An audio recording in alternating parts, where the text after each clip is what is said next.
இப்படியே நம்ம கேள்வி கேட்டுக்கிட்டே இருக்க வேண்டியதா? இவங்க கிட்ட இருந்து எந்த பதிலும் வரப்போறது இல்ல. ஏன்னா இருந்தா தானே.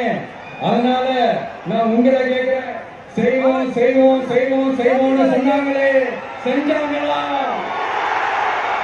சத்தமா சத்தமா? மை டியர், வேணாம் வேணாம் வேணாம். அப்படி கூப்பிட்ட ஆசையா பாசமா கூப்பிட்டா அவங்களுக்கு பிடிக்க மாட்டேங்குது. அதனால கேக்குதா மை டியர் சிஎம் சார்? அவங்க பண்றது துரோகம்னா நீங்க பண்றது நம்பிக்கை மோசடி. இது ரெண்டுமே ஒண்ணுதான், ரெண்டுமே ஏமாத்து வேலைதான், இது ரெண்டுமே ஜனநாயக குற்றம் தான். இப்படி ஏமாத்துறதுல இவங்க ரெண்டு பேருமே ஒரே வகையறாதான்.